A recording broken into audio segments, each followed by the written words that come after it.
Jude Nosek, is that how I pronounce it? That's perfect. Wow, nailed it. Okay, so I'm one of the owners of Keson. That's correct. Man, I'm on a roll. I mean, that's not the bar's not very high for that. But Well, we get Keson a lot. So Keson, okay, yeah. like Nissan, Keson. Yeah, I Right. can see that. Well, I appreciate you coming on the show, man. I'm excited to have this conversation. We'll do a quick cheers and sure. we'll get rolling. So how big's your guys' company now? We're about 50 employees. Yeah. Like when I worked for a big company, I would like 50 employees. Oh, it's like a smaller company. And then when you run your own business, you're like, man, to get to 50 people, like that's a lot of people. I used to work, the one before this was 5,000 employees. Really? So, yeah. Jeez. Yeah, that was a big company. I mean, it just gives you a whole new lens. At least it did for me. Because we work for a multi-billion-dollar company. It's like there's thousands of employees. And I was like, oh yeah, that's what's the big deal? And then you start your own company. I'm like, we have a very small team. It's like to go to 50 would be like, whoa. Yeah. And 100 and then 1,000. It's like, man. Yeah. Did you see Jeff Bezos? Well, actually, Amazon laid off 16,000 people recently. I did not. And then Jeff Bezos spent $50 million on his wedding. I saw that. I'm curious what you think about that. I have my own thoughts on it. I would not spend $50 million on much. I mean, so I have like two thoughts on it. Like, I mean, I guess I'll ask you from a leadership standpoint. I don't think it sends a great message, not a very good lens. I'm just not an extravagant person. Me either. It's not how I was raised. Yeah. You know, the founder of our company grew up during the Depression. Yeah. So he was not one to throw dollar bills around quite like that. Right. Yeah. Certainly not going to have a $50 million wedding. So I look at it like, man, you got to lay off 16,000 people. And then in the news, we see you're having a $50 million wedding. My first reaction is, that just doesn't land with me from a leadership standpoint. Like if it's your company, it's your baby. Like you started this thing in your garage. Yeah. So I think about my company, if I had to and I know they're at scale now. So it's like, right. He's not doing the, I don't know. He's not even the CEO anymore, I guess. Right. Is he? I don't know. I don't think he is. I think he's just like one of the owners now. Yeah. So maybe that's separate and it's none of my business and whatever. But I just think, man, if you had $50 million to blow on a wedding, wouldn't you try to save some of your people? But maybe those people weren't needed. I don't know. With the changes in technology and the changes in what people do and how they do it, with robotics, with scanning, with production, and all that stuff we were talking about just before we got started. Yeah, it's a lot easier to do a lot of things these days. That's true. I mean, and it's like, hey, who am I to judge? Maybe the capitalist side of me is like, if that's what he wants to spend his money on, then that's what he wants to spend his money on. But I don't know. That's just it's a tough kind of contrast in headlines, I guess. For sure. Yeah. Yeah. So you could you maybe describe a little bit about just a quick, maybe a couple sentences about what your company does and then your role in the company now, even though you're obviously one of the owners, but also just kind of what your day-to-day is. Absolutely. So Keson LLC is a provider of measuring and marking products to the construction trade industry. So it's builders of any kind. Anybody that, the way we kind of define a professional is anybody that measures as part of what they do for a living. And that's a lot of different people. That's a lot. Yeah. I mean, like I look around this room itself, the building it was in, everything. Yeah. The sidewalks that led up here, the roads, the landscaping, the guy that did the asphalt in the parking lot, the guy that painted the lines on the asphalt, all those things are measured and marked. Yeah. And we make those tools for people that do that sort of thing. So on a construction level, not like microscope or really fine tools, but construction tools. Yeah. Yeah. And then your role in the company is what? So I am the vice president of marketing and sales.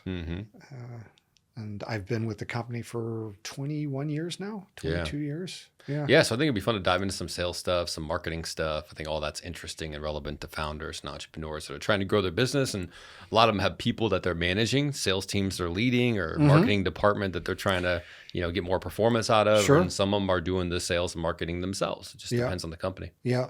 So very recently, within the last, I've had this role as the VP of sales and marketing for 2.5 years now. And after some difficult conversations and some realizations, I came to realize, as did I think everybody realized it before me, that I was a bottleneck in this company, that so much had to go through me, that I was preventing us from moving forward in some ways. So we had to find a way to change the role that I had and get some people in some different seats on the bus.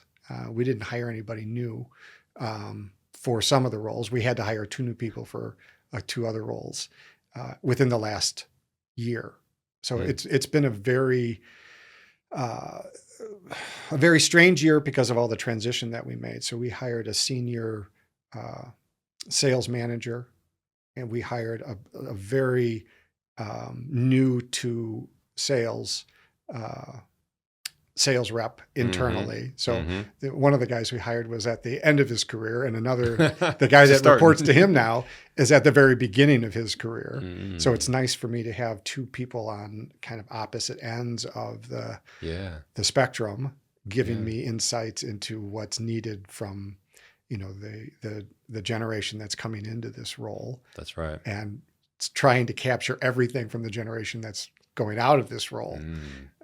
In the next 2 years, 5 years or so, I'm going to be trying to distill from a couple different employees the lessons that they've learned over the last 40 years of doing this kind of work, which used to be, handshakes and face-to-face meetings. And there's stories of my grandfather, who was the founder of this company, driving around the United States with a shoebox full of coins so that he could stop every couple of hours, drop a bunch of coins into the phone booth, and call back to the office to see if anything had come up in the last 2 hours that he'd been driving around. Jeez. Versus today, right? Which is completely different. Totally different world. Yeah.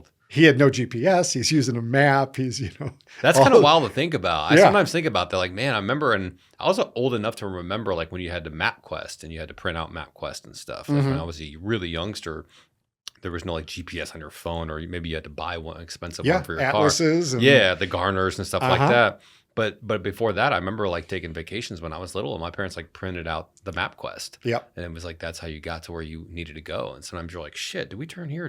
This isn't clear. And then, it wouldn't just reroute you automatically. You had to go figure it out. Yeah. You had to stop and refigure it out. Yeah. Yeah. I don't know. Sometimes I wonder if like that world is better or not. It's different. I don't know that it's, there's a lot of choices in business that come down to, is it better or is it just different? Yeah. And I wrestle with that, like literally that particular question a lot, whether it's bringing new products into the, and it's interesting because of the measuring products that we do.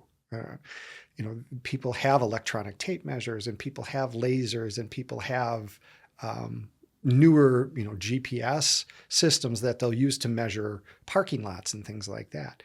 But there's also the old school way that they've been using for hundreds of years, in some cases thousands of years, to make straight lines, for instance, with a chalk line reel. Yeah. To make a line that's longer than 3 feet straight, very difficult for a human being to do without a straight edge. Yeah. But a piece of string coated with chalk, colored dirt, you snap that on the ground, you get a perfectly straight line that lasts for a few days, a few weeks. Right. And then it'll fade away and disappear, and you can build to that line. Wow. Versus a laser, right? You're paying $300 for a laser, or maybe $3,000 for a laser. And you can see a straight line now broadcast on the parking lot, for instance. Yeah. For $3,000, where I can do it for 3 cents with a piece of string and some chalk. That chalk line costs about $20, $30, $40 maybe. Yeah. And I can get thousands of lines, and I can change them and move them. And that's the way people have been doing it since the Egyptians. Wow. Yeah. Well, it's a good point, because it's kind of like, hey, just because there's better technology, it's more expensive, doesn't mean it's got to make sense. Like the math has to math, like it's got, like, why would we spend this much money when there's something that's way cheaper and still pretty much just as effective? For sure. It does. So it's like, it's not necessarily, and that's where the question of what's better comes up. Is it a savings of time? Is it a savings of scale? Is it a savings of money? Is it savings of efficiency or convenience or those sorts of things? I mean, the chalk boxes are very, very messy. It's colored dirt, and you're snapping it. And as you pull it out of the box, there's colored dirt that's going to get everywhere. Yeah. And if it's a windy day, it's going to blow all over stuff. True. So, yeah. So you got a sales rep that's, more senior, and then you've got one that's more junior. Yeah, and we've got a mix from 20 to 65. Okay. Yeah. I'm curious from your perspective, how has sales changed over the last couple decades? I was very worried.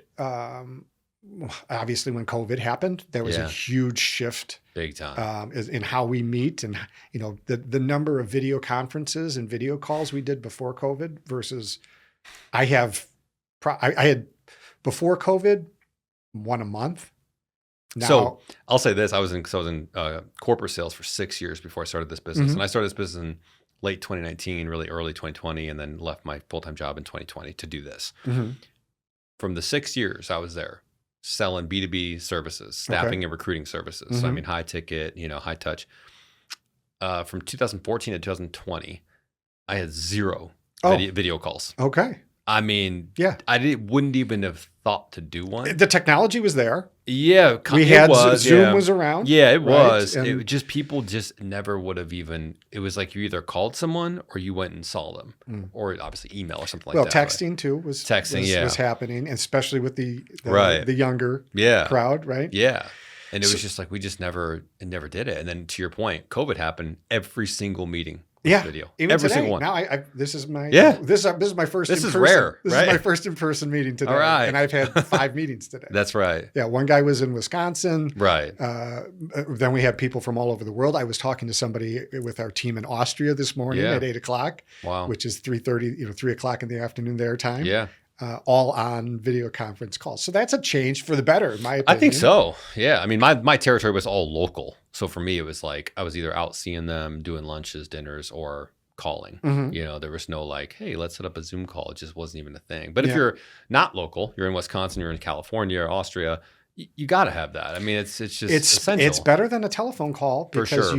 you're sharing documents and you're working in real time on those documents. And you get a feel for somebody's emotion, their personality, nonverbals. All the nonverbals, Yes. which is such a huge part of conversation. I mean, I work with my brother. Yeah. He and I can almost have a conversation without saying things. Like when we're in a room with people that watch us like interact with each other, when we don't say a word, they're able to say, I don't know what was going on between you and your brother, but I'm glad the tension got less or whatever, because of just the nonverbal stuff that we've been doing since we were 3 and 4. Yeah. So, well, one thing I've noticed is buyers are more skeptical and they're more educated than ever. And a lot of that is there's just so much content out there. There's videos, there's podcasts, there's YouTubes, there's articles, the Internet of Things are out there. Yeah. And so it's like in one sense, they now can educate them. They're self-educating before they buy. We know that, right? They're oftentimes 70, 80% of the way through the buying cycle by the time they talk to a sales rep, click the thing. Yeah, they kind of know what they want. They know what they want, but they're also a little more skeptical too because, maybe they've had some other service or offering or there's so much noise out there that they're like, is this the real deal? How do I separate the real stuff from the fake stuff? For sure. And so it's kind of like in your marketing, you kind of got to think about those two things. Well, and in this industry, for sure, because, it is a trade where younger people are working with more veteran, more senior people. Yeah, that's right. There is a word of mouth. There's a dynamic that happens on the job site between maybe somebody new that comes in and has a certain set of tools and the old timers that are there with maybe some different brands and things like that. And there's some high school dynamics that are involved in that sort of thing as well. It's fascinating to participate in that market space for sure. Yeah. If you had to go back like 10 years though, do you think you'd bring some things with you to that? If you go back and talk to a person that's doing sales in your industry 10 years ago, do you think there's a big difference in how you approach sales in general or even marketing? That's a really interesting question because I've been doing this job for 20 years. Yeah. So even 10 years ago, there are tools available today that I wasn't using. Right, short form video. Yeah, fantastic tool. Yeah, especially for you guys, because not only me, but for any product that you want to see how it works or how it gets fixed or how it gets implemented. Or I'm going to tell you. So I was selling one of these chalk line reels to a distributor that also sells those chalk line reels to professionals. Okay. And I'm talking about the features and the benefits of this chalk box. And there was a man there who was watching me do my sales pitch, who was a user of this product. And he kind of wanted to see what I was saying. And he bought this kind of thing from the gentleman I was selling to. And as I was going through my pitch, I made a mistake with the product and literally like shoved my thumb into the box itself as I was closing one of the latches. And the guy that was watching laughed. And he said, "You're doing it wrong." And I said, "What do you mean?" He said, "The way you close that chalk box is not the right way to do it." He said, "Do you mind if I show you?" I said, "Yeah, by all means." And he took the box out of my hand and he turned to the guy that I was selling to and he took over. Wow. And he started talking about why this was such a great chalk box, how it gets used, how to open and close it correctly versus the guy that made it, right? Or the team, I represent the team that made it. And I had this realization at that moment is I'm an expert in the product that we make. And my entire company is an expert in the products that we make, only to a certain point. The gentleman that took that box out of my hands and uses it for a living has a completely different relationship with that product. And he is an expert in how that product gets used every day. Yeah. And there's a lot that he can teach me about it, right? I know how to get it built. I know how to put it together, put it in a package to market it. I know how to do the pricing. I know how to compare it to the competitors. I know how to position it correctly, or maybe not, through a lot of mistakes, I'm sure. Whereas this guy uses it on a job site and he uses it probably different than some other people use it too. Yeah. And there's an expertise there that I do not have because I do not use that product every single day. And this guy does. So, well, I think a valuable lesson there too is getting your customers and the people that use what you're offering or putting together, getting them involved in the content. I think a lot of times, you know what I mean? Because this was like a in-person sales call, but we've noticed a big difference where you're just sitting on a call with the customer and they're talking about their experience and their journey. And really what you're doing is you're letting your customers sell for you in a lot of ways. Yeah, for sure. And they're the best salespeople. In that case, we did because it was great. We got a sale out of the deal. And, the gentleman that took the chalk box from me, his endorsement meant more to the guy that sells him the product than mine did. Totally. Right. Yeah. So that's the word of mouth. That's you should listen to me, the user, because I use this thing versus Jude, the seller. Because my job is to get that product in front of as many people as I can. Yeah. But it's a little bit of a different message. Yeah, it totally is. Yeah. And on the job site, that sort of thing happens all the time, right? There's a new guy that doesn't know how to use the tools, looking to the veteran that does, and just watching what they do, how they do it, and trying to repeat that sort of thing and asking those kinds of questions if they're courageous enough to ask those questions. It reminds me have you ever been to the store and you're like looking at purchasing like a snack or a piece of food or whatever it is, and someone kind of walks by and they go, "Oh, those things are amazing." Yeah. And instantly you're like, I'm getting this. This has got to be good. For sure. This one person. They didn't make it. It's one person's word. It's just a word of mouth. Yeah. It's just like someone else referred. And I think, we're doing the same thing online now with whether it's Amazon or wherever you're buying from. We want to see the videos from other people. I don't want to see some like fancy promotional video from the company necessarily. Sometimes that's nice. I want that as well. Sometimes that's nice, right? But I also want to see like customer testimonials. I want the endorsements. I want to see someone use it and give their thoughts on it because that's where I'm at, the consumer, and it's a little bit more. Well, it is just very unbiased. It's not right. It's very. There's no agenda there other than to use the best thing. Yeah, whether it's good review or not so good review. Yeah. My son is obviously much younger than I am, but. It'd be weird if he wasn't. It would be very strange. It was over the Christmas holiday 2 years ago. I was in the market for some new running shoes. And he walked through the room I was in and he looked at me and he asked me what I was doing. I said, I'm a little research on a new brand of running shoe that I'm thinking about doing. And he came in like 3 days later and I was also looking at running shoes. And he asked me, he said, "Hey, how long have you been researching new shoes?" And I thought about it. I was like, well, it's probably been about 4 or 5 hours. And he laughed. He's like, "You're not that good of a runner," which is, he's right. I'm not, right? I'm recreational. Right. I do it for fun and health and stuff like that. And I did not need to put that much time in doing this research. I could have bought 4 pairs of shoes for the amount of time that I spent and tried all 4 of them. Yeah. But his point was, because he thinks about it differently and he's going to try something more quickly than I was ready to pull the trigger because I'm a little old school and that sort of thing, I guess. But if I had asked somebody too, I would have gotten a different kind of recommendation. He saw right through it, which I thought was Did great. you end up buying shoes or what? I did. You did? I did. Nice. Yeah. Probably looked at some pictures and videos and reviews. Right. And listen to people. And, yeah. Yeah. Yeah. What, is your son in the business too? He's not. Okay. He's not. What's he do? We have a fourth. He's teaching English in France right now. Wow. Yeah. That's freaking cool. Yeah. Like this is his second year doing it. Last year he did it in the Czech Republic. Wow. What's he teach? Just the English language. Oh, wow. Yeah. To French speakers. Okay. Well, that's doable. Yeah. So they're all learning English as a second language, and he's a native speaker. Yeah, of course. And he's good at what he does. Wow. Yeah. I'd love to go to France. France and Italy are like my two. Yeah. Oh, I'd love to go there. Yeah. Been in the UK once, and that was a cool experience. Really cool. I got to go to Prague a couple times and visit. I heard that's cool. It was really cool. Yeah. Yeah. So with the sales team, how have you found, because there's, obviously founders, entrepreneurs listening right now trying to get more out of their team, trying to get them to produce at a higher level, trying to get them to their potential. What are some things that you've seen that really help get people there? I would say discipline, especially in sales. What do you mean by that? Well, I'm watching, like I was the head of marketing, and I let the salespeople do the sales stuff for probably 16 of my 21 years. I was mostly in marketing.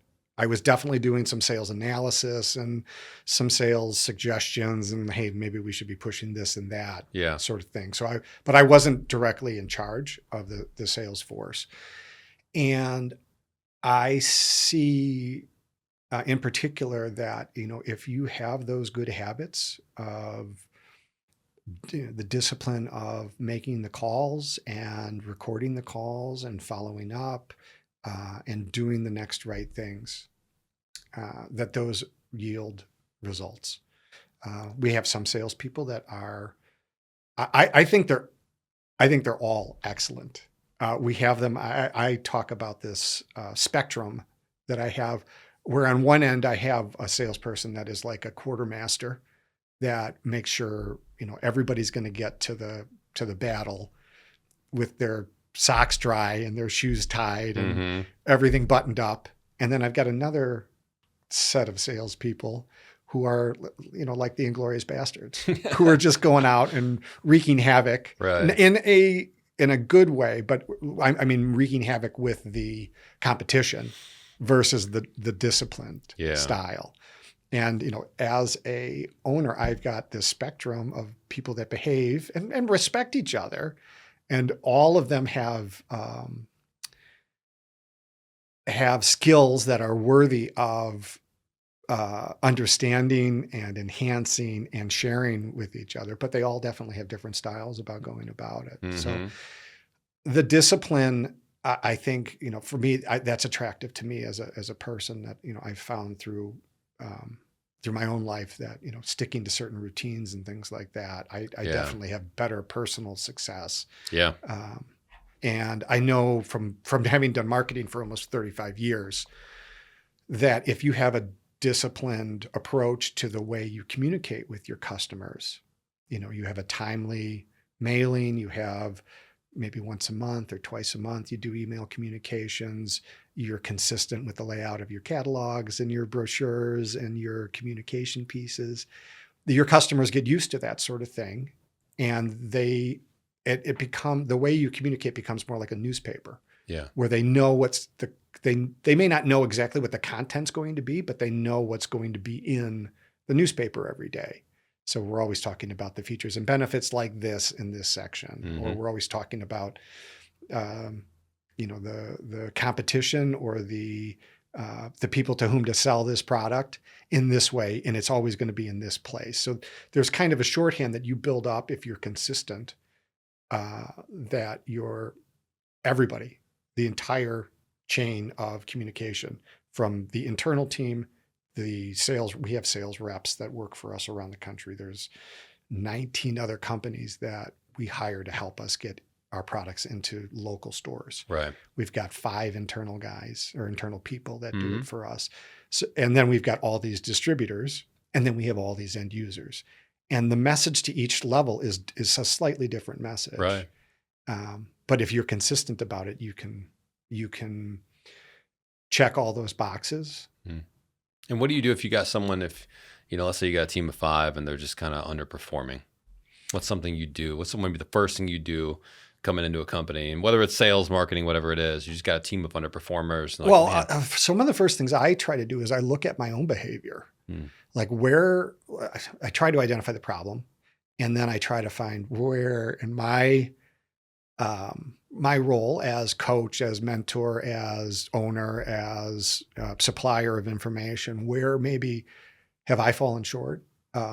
Did I give them, have I acted kindly? Have I acted respectfully? Have I acted with enough time for this person to maybe make a change or not make a change? Have I been clear in my communication? For if somebody's underperforming, I want to make sure there's a measurement involved in that. And we do measuring and marking. So it plays into our values and things like that as well, that we'll measure how we perform and things like that, so that, I have something to, it's not just a feeling. I've got some empirical data that we can point to say, hey, we've talked about this, 3 months ago, 6 months ago, a year ago, or whatever. This is what the measurement was then, and the measurement's still the same today. I thought we were going to be working toward this. Has there been enough time for that change to take place? Is it a good fit personality-wise and that sort of thing? Yeah. So, over the last couple of years, I've let some people go, and we've hired some people too. And I have often found that if I'm looking at my own behaviors and I can get comfortable around what I've presented, and then I check with some of the other people to make sure that, hey, am I out of whack here? Or did I do these things the way I said I was going to do these things? Is this underperformance something that is there another reason for it maybe that I'm not understanding? I mean, market pressures, tariffs this year, that, there was a huge contraction in building and spending on building this year because of those tariffs. And that messes up the whole supply chain and stuff like that too. When that tanker got stuck in the canal, that screwed up the supply chain for months for lots of companies. And how, that can affect a salesperson's performance, and that has nothing to do with that salesperson and what they've been, or what they anticipated was coming. Yeah. If they haven't done anything about the new information once it's arrived, then you still got to control what you can control. Exactly. Yeah, for sure. Exactly. Well, I think that's a good approach from a leadership standpoint, is to look inward first and say, am I showing up the right way? And should I be spending more time with this person, coaching this person? And I think once you've done your due diligence and really put your effort in, you've showed up the right way, then at some point you got to go, maybe this person is not the right fit for the role. For sure. And that happens sometimes. It does. Unfortunately, just is what it is. But absolutely. I like the discipline. You mentioned discipline. That's actually, it's funny you say that, because I was talking to my girlfriend the other day. I was like, one of the things I really want to do this year is be like the most disciplined man in the world, or at least the most disciplined version of Alex that I can be. Because I think if you're disciplined, I think that's the key to, like, I always look for the domino effects. What is the one thing you can do that impacts all the other areas of your business, of your life, your relationships? And think about how much discipline can do. You'd be more in shape, more healthier, you'd sleep better, you'd show up to your business and your employees better, you'd produce better sales results, marketing results, you'd be a better spouse or husband, whatever it is. Yep. Like, if you can just stay disciplined, and it's hard nowadays because we got these phones and all this technology, and it's like you just can go check things and alerts and pop and social media, and it's tough sometimes. So in my opinion, right, we have a couple of superpowers as human beings. The number one thing is attention. What are you going to give your attention to? Yeah. And if you can be disciplined around what you spend your time looking at and what you consume, and I mean consume on every level. What do I bring into my life? What do I bring into my body? What do I bring into my mind? What am I spending my time thinking about or not thinking about? Being disciplined around that sort of thing. Our attention is a superpower. And if we can use that well, we will change the only thing that we really can control, and that's ourselves. And you can find ways to point yourself in a different kind of direction. At least that's been my experience. Yeah. I measure a lot of things. I love that. Well, you're literally a measuring company. It's part of what I do. I love that. For a living. Puns around that. Yeah, but I found it to be a approach personally too. Like I keep a daily tally on some things that I keep a daily tally on how long I've slept. Or actually, I don't even do sleep. I do rest. Do you wear like an Apple Watch? No. I do this all manually, but I journal. So I have a little section of the first page of my daily journal where I'm recording. Hey, did I do my meditation? Did I pray? How did I sleep? Did I practice gratitude? How was I? Did I reach out and help other people? And I give myself a little.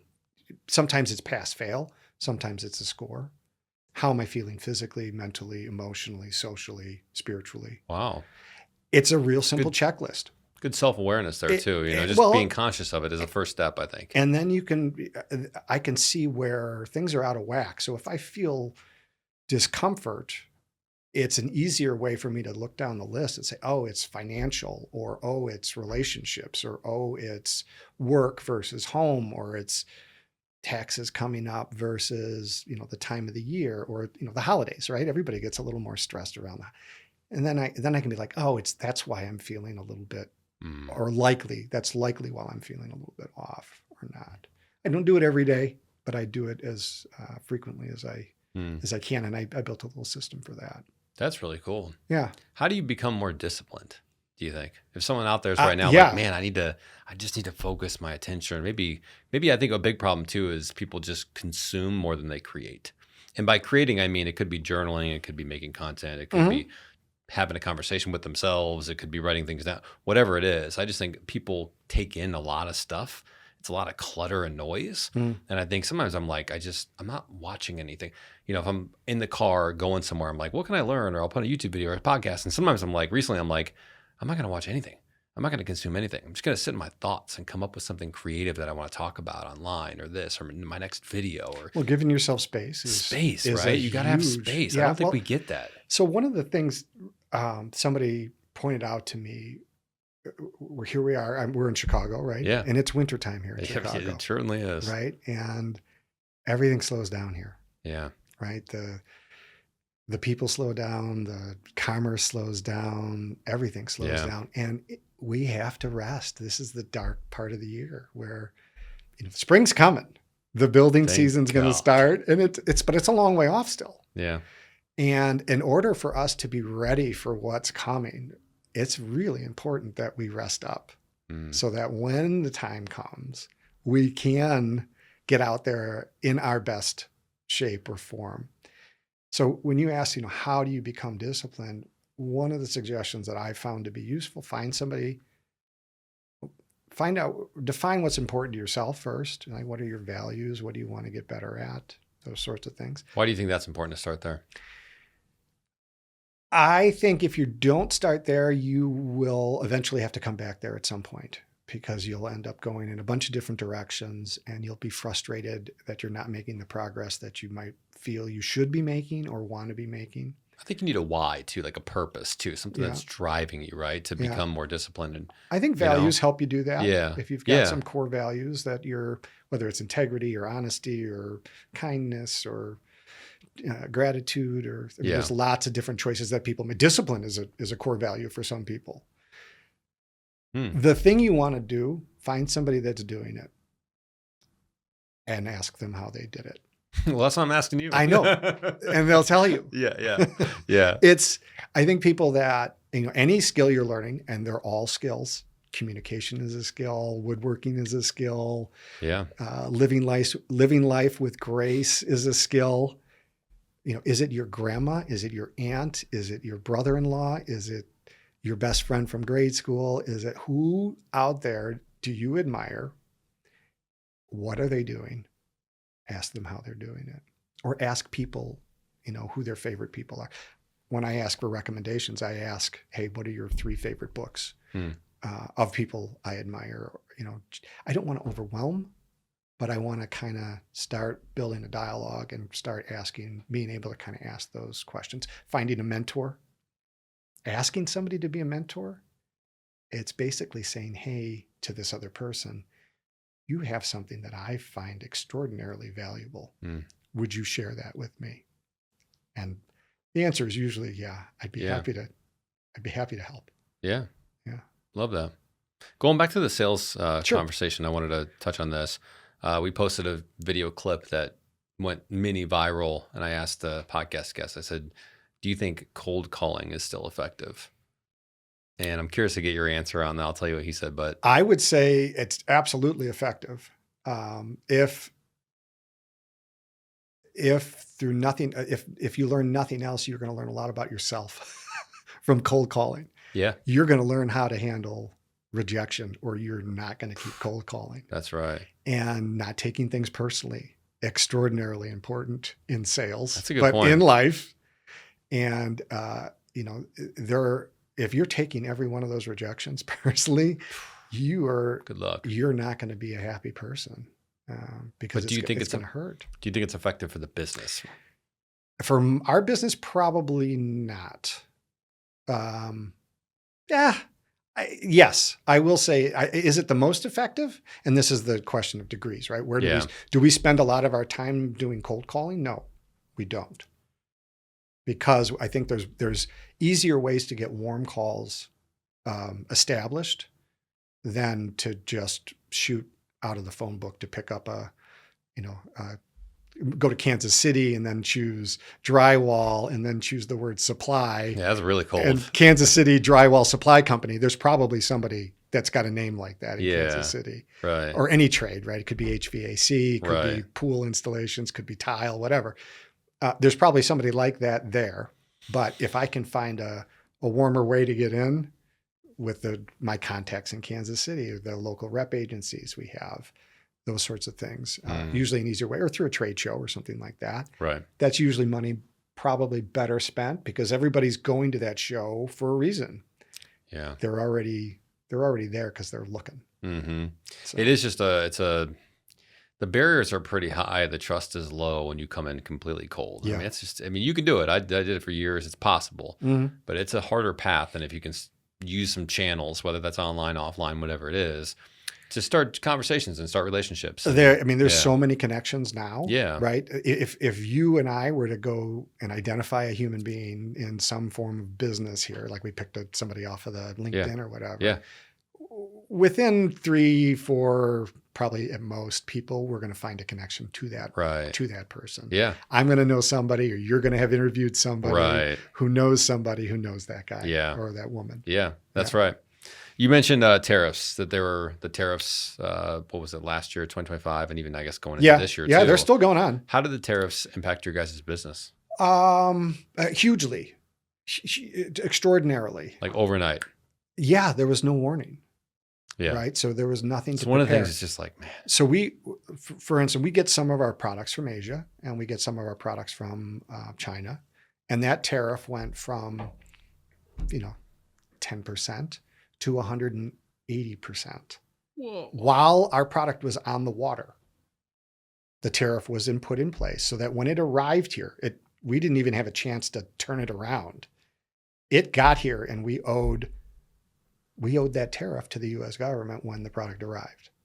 So our cash flow, we anticipated spending $1 out of every 5 or something like that, to spending $12 for every $5 we spent. Jesus. Right? That's what that did for us. And what'd you guys do? How'd you handle it? We stopped bringing as much stuff in. So we ran a lot leaner, which wasn't great because there's supply chain issues. And if they're not buying your product, they may not be there to buy our brand. If our brand's on the shelf, they'd be happy to buy it. But if our brand's not on the shelf, the guy still needs a measuring wheel or a level or a chalk line. He's going to buy somebody's to get his job done. And that's how it can affect some things. It's just the fact that cash flow, it was a huge impact on our cash flow as well, because we did not anticipate having to spend that kind of cash out at the times we had to spend that out. Yeah. So, we got through it. There's all kinds of things that happen in business, right? And you don't know what's coming next, which is kind of the fun of it. And it's how do you respond to those sorts of things when they happen? That will, I mean, I'm sure there's people that went out of business because of it. Jeez. Yeah. So what is it at now? If it was 100-something% before, what is it now? Is it back to 10? It's over 50, I think. Really? So it's still high. 30, it's still much higher. Yeah, it's not down to where it was by any means. It's no longer over 100%, right? So if you bought a $5 item, you would have to pay $5 extra. Wow. Right. So your $5 item is now $10. It's a big jump. It's a huge jump. Yeah. And that's only at 100% tariff. Right. And this was higher than that. So did you see cost of goods go up in stores? I mean, maybe I don't pay attention closely. Oh yeah, they had to. Did they? Yeah. They had to. We held our pricing as long as we could. Really? Yeah, because we weren't sure what was going to happen. And we don't want to react every time something happens, because every time you change, it's like doing something from the very start. Yeah. Like if we come out with a new set of pricing, so tariffs got enacted in February. If we came out with new pricing in March, we have to do all that pricing work again. And then we have to do all the communication on that pricing again. And everybody that we're delivering that pricing to has to update their pricing. Right. And then all the end users that are coming in to buy that product are like, whoa, what's going on here? Right. And then if things change in March, which they do, because Trump changes his mind every 3 days. Yeah. Yes. If we react to every action, then you never get caught up. So, we took a breath, we paused. We said, okay, let's see what happens. And we sat tight, and we didn't raise our prices, but our margins went down significantly. Our cash flow went down significantly. And eventually we had to make some changes. And then, so we tried to be very strategic in that sort of thing. And I am by no means making any or all of these decisions for our company. We're talking to the sales force. Right. We're asking them, hey, what are our competitors doing? What are the distributors saying? What does it look like at the store level? Yeah. Are the shelves empty? Are the shelves full? Are people still buying things that, maybe they wouldn't have spent the money on? What does that look like? So we can make the best decision we can at the time. And they're never perfect. They're never perfect. And that's also kind of what's fun about it. Yeah. Is you do the best you can with the information that you have. You'll never have perfect information. Right. I'm doing the best I can. And the people who are for tariffs would argue that, well, a company like yours should encourage them to start, doing more in the States. Do you buy of course. That? Do you buy that, or is that we do as much as we can here? Yeah, for sure. We make the chalk lines here. We make the measuring wheels here. We make the chalk here.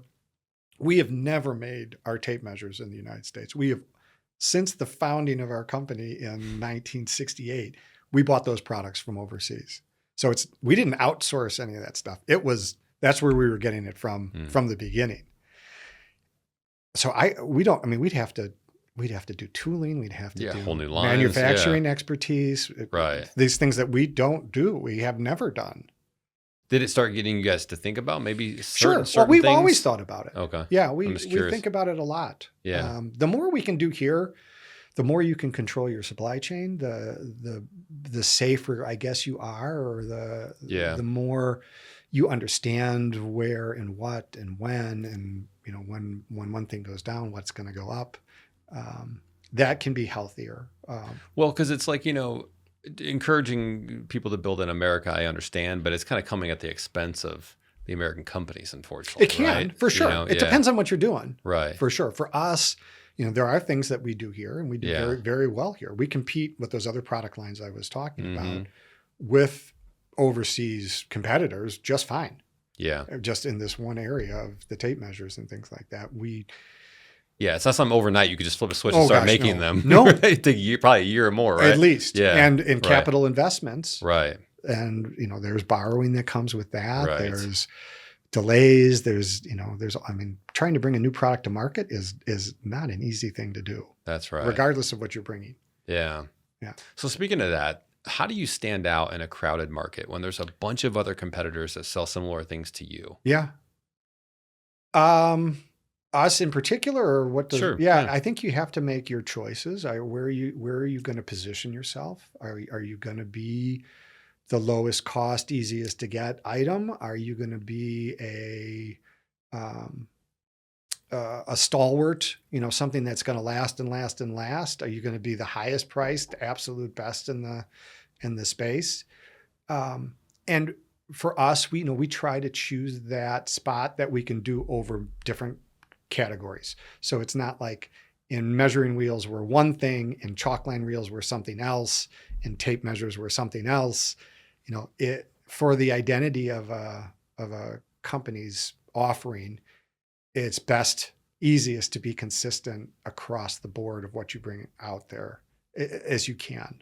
Yeah. So that if there's an end user who's using one of your products in a certain product category, if he sees your product in a different category, he's going to trust that the brand will perform similarly in that other category.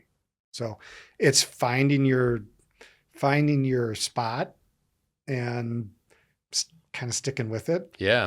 Until you're maybe forced to change, or you have to be flexible sometimes and do some things. But for the most part, discipline and consistency. I'm going to come back to that stuff. I mean, it's true. I think you're right. You have to find what makes you unique and your unique position, and what you do that's different than other companies do and other products and services do. And then you got to try to lean into that. I mean, so for us, right, we're either at the highest. We have two brands. We have the Keson brand, which is my family brand, and we've partnered with a team from Austria that does these levels.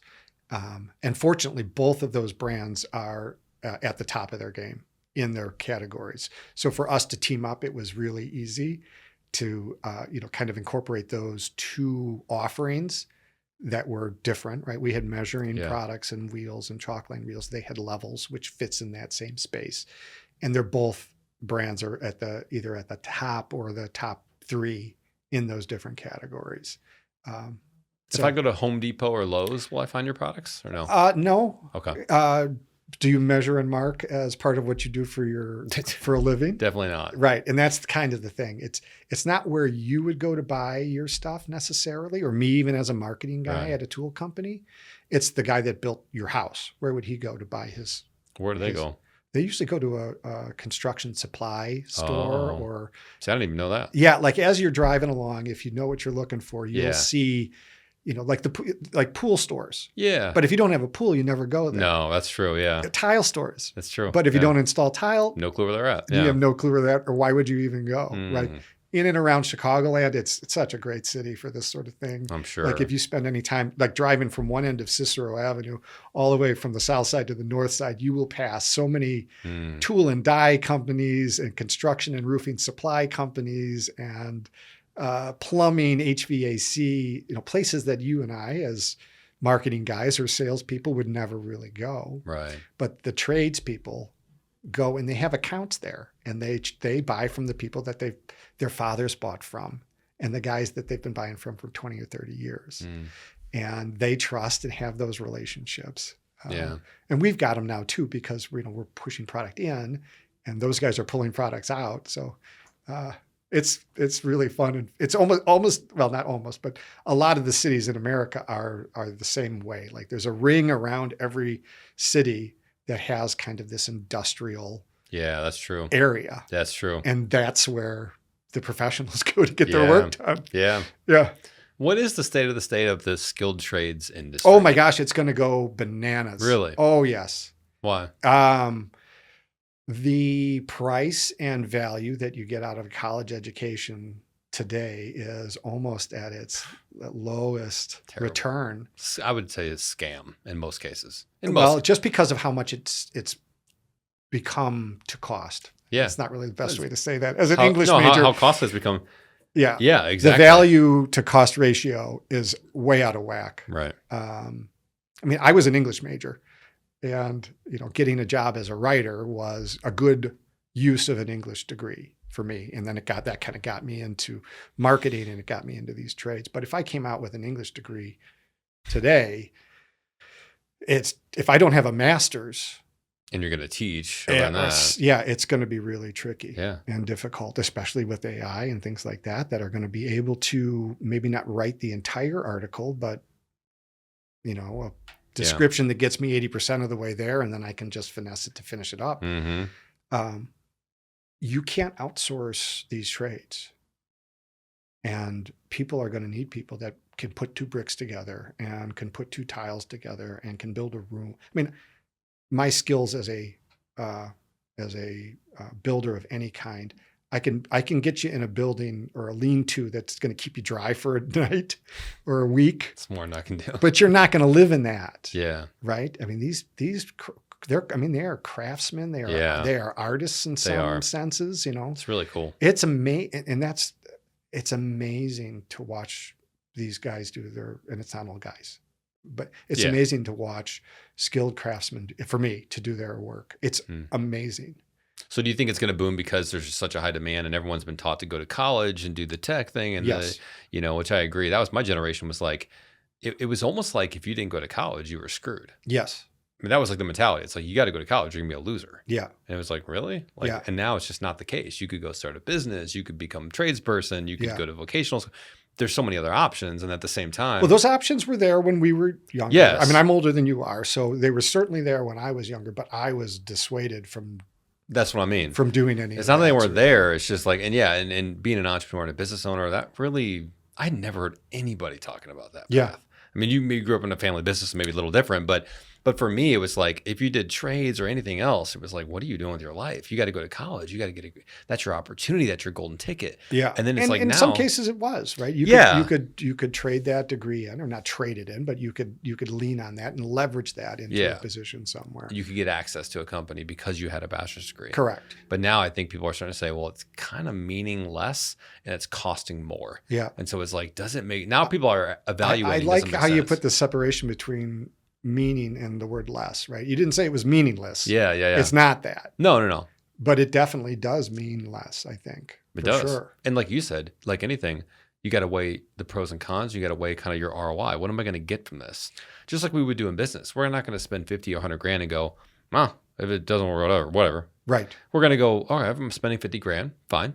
What am I going to get from this? Or what's very likely to happen because of this? Right. There are other examples of this. Well, not only that, 4 years of my life too, at least. Yeah, exactly. Right? It might be 6 years. Exactly. So it's a massive time commitment and money and all this stuff. And for you, I mean, if you're doing something like that, you should be able to get out and do something incredible right away and have, guaranteed jobs almost, or have some type of highly valuable skill set. Yeah. Even like the military, I think going 4 years, you probably come out with a lot of skill set, experience, and life-changing type opportunities. Yeah. I don't feel that same way about most colleges.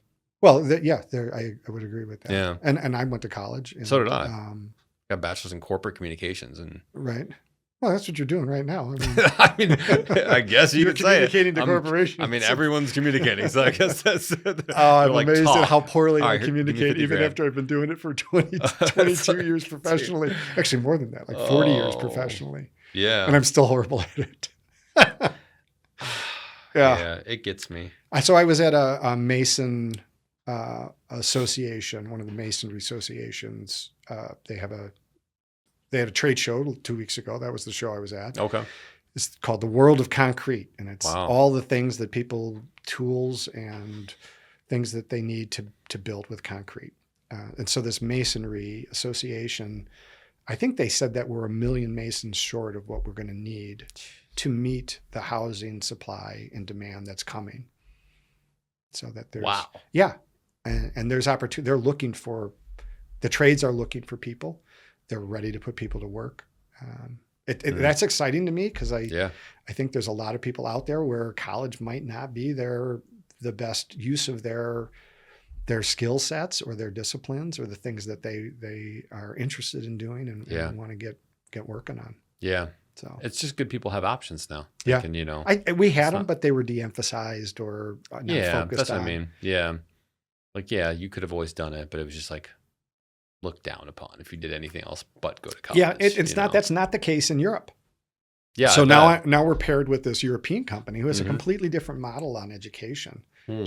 As they come out, and the company that we're partnered with is Austrian. So, and I'm not speaking for all of Europe, but they have a very disciplined system where you're starting to work in the area that you're interested in after like your second year in high school. That would be our equivalent. See, that's so good. Yeah, it's great. That's and then you can setting find kids out up for early. success. Yeah, Yeah. they're teaching them, like you kind of go into like a logistical route or an engineering route or a product development route or a, all kinds of different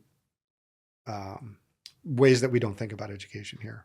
So. Well, my kids, I have 2 daughters, 12 and 9. And 12 and 9, had to double check that. But this summer, they're going to be little summer interns for me. Oh, and they're fun. going to work in the business. And I'm going to teach them about running a business. I'm going to teach them a little about marketing, sales, creating content. And it's not to like push them into what I do. I want them to do whatever makes them happy. I love them and want them to pursue their passions or whatever they're interested in. But it's like, I look at that like that's an opportunity for them to really learn things and build skills and decide, is this something I'm interested in or is it not? And maybe next summer they try something completely different. Yeah. They'll make a little bit of money, and we'll put it in the bank account. We'll invest. I'll show them how to invest a little bit of money and save some money. And I just think it's going to be an incredible opportunity, and we'll be able to bond through it and have fun together. I think you will. And I think that's more like the education that I think is beneficial, is you're hands-on, you're doing something, you're building a real skill. It's not theory and pie in the sky type stuff. And it'll come back, years later, maybe. Like the thing that I did, this is kind of like that thing I did with Dad. Yeah. Oh, I've seen business plans. I've seen strategy. I know how to think or, apply simple matrices or simple business tools. Most of the tools I use in my personal life, I stole out of the business. Oh, yeah. Out of the business world, by the way. For sure. Because we're very good at measuring things in business. Yes. We're not so good at measuring things for ourselves. That is a good point. Well, speaking of family, you're in a family business. Yes, sir. What is running a family business like? It's great. I'm third generation. The second generation, there was no direct leadership involved. So like my father and my brother is the president. I'm the VP of sales and marketing. Our father was a lawyer, and not like a corporate lawyer. He was a defense attorney in Chicago. Wow. And one of our cousins works in the business. His father was a dentist. Oh, wow. So it's separated. Like it kind of skipped a generation. So my grandfather didn't want his kids going into the trades. Interesting. He wanted them to be professionals. There we go. So there's a surgical nurse, there's 2 dentists, there's a lawyer. Wow. Yeah. So we had to go outside the family to get a couple of leaders while there was nobody inside the family. That the family was still the owners, but we didn't have the skill set in-house to be able to run it. So, when I was growing up, it wasn't like the be-all and end-all around our house. I was the son of an attorney. Right. I wasn't the son of a tool manufacturer. Yeah. Right. So I went off and did my own thing. And my brother went off and also became an attorney, just like his dad did. Right. Which is pretty typical. Yeah, that is. Yeah. Yeah. So I went and learned marketing at a $8 billion company at the time. That's the one that had 5,000 employees. And my job was making communication tools for that company. So I learned marketing and marketing communications there. And then I kind of got to the point in that company where I wasn't going to go any further. So I left. And my family company said, hey, could you come in and evaluate the marketing that we do and maybe tell us where we could spend our time and energy and efforts better? And I said, yeah, sure. So I came in and I took a look at what they were doing. And I was like, oh my gosh, not only do I know or I see some areas that could use some improvements, I know how to do that stuff too, because I've spent 12 years at this other company. Yeah. I said, I've got contacts and creation abilities. And my brother had already been at that company for a little bit. So they offered me a position. And then, so I was working with my brother, and my father was the attorney for the business, but he wasn't really, he wasn't the president of the business or anything like that. So we were working for somebody else. And it was a difficult dynamic, right? I'm working with a person that had been not only one of my greatest supporters in life, but also one of my biggest rivals, right? Because he's he's old. He's a year older than I am. So, we were competing throughout our whole lives, and our father was in charge. Like that was it. He was in charge when we were growing up. But here in business, I mean, I've had 12 years of marketing experience at a $5 billion company where I was learning how to do these things. And so I had an expertise that my father, the attorney, did not have at all. And, I would be like, hey, we should be doing this sort of thing. And they're like, well, we've never done that before. And I was like, well, we're going to have to do this now if we want exactly the way you need to do it. And it's not just me, right? Yeah. And it's not just my ideas here. I'm not Right. trying to turn this into myself or Yeah. that. But I brought a different level of perspective into the conversation. And it became a working relationship where some of our personality differences really started to come into focus. And one of the people that we ended up hiring to be a consultant for us came in and he said, Jude, you and Aaron are really very similar in some ways, but you're very different in others. And, we were very similar in how we treated people. We were very similar in our ethics, and our communication style was pretty similar. Whereas I had a much higher risk tolerance, and my brother has a very low risk tolerance. And when I went back to reflect on that, I think we have those risk tolerances because I have a brother that has a low risk tolerance. Because I know and trust him, and he knows and trusts me. So he can let me be the gas. And I know that if he's saying we need to put the brake on, we've got to put the brake on. And I don't think we would have developed that way if I'd been on my own or if he had been on his own, which was, that leans into our birth order as well. Yeah, that's and true. all the sibling stuff too. Yeah. But it's really been interesting to me to have a family dynamic that is now turned into a working relationship that's, in our case, I think it's extremely healthy. It's hasn't been for every generation of my family in this family business, but I think ours is working really, really well. Do you guys hang out a lot? No. Talk on the phone or just at business at work? Mostly at work. Yeah. Yeah. I mean, I like to say you just have to. I would imagine a lot of your conversations just have to naturally do with work. No, I mean, we both got kids. They're about the same age and stuff like that. So there's definitely those sorts of things that we're talking about. Are any of the kids, yours or his, in the family business? Or we have in the family one of our nephews, our cousin's son, is in the business. So we have none of your guys' kids? No, I've got my first. I know you're obviously a teacher. First child is going to be a occupational therapist, like her mother, who's a physical therapist, and my son's teaching English in France. So maybe at some point, but not currently. And my brother's children, really talented kids, fantastic at sports and things like that. And they've gravitated more toward athletics and things along those lines. Maybe it'll skip another generation. It could. Yeah, it could, for sure. It's interesting because you think about, man, you got this family business. Like, wouldn't you be interested in going into it? But maybe because you're around it all the time, you're kind of like, I want to do my own thing. I want to have my own path. For sure. I'm really glad I went somewhere first. Yeah. Because when I came in, I had a level of professionalism. So nobody really thought I was being handed anything. Right. And I was contributing with outside ideas from the very, very beginning, which was really, I think, healthy for the organization and for me. And I was able to kind of see like, oh my gosh, everything that I've been able to achieve in my life has come from what my family has provided, my father in particular, and my mom for sure, but my grandfather also, and this business that he put together. And I was like, holy cow.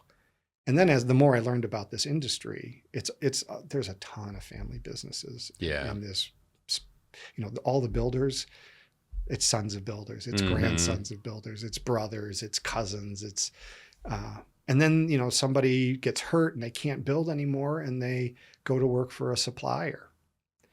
And then they buy the supplier out. And now their family has gone from the building trade. My great-grandfather was a bricklayer.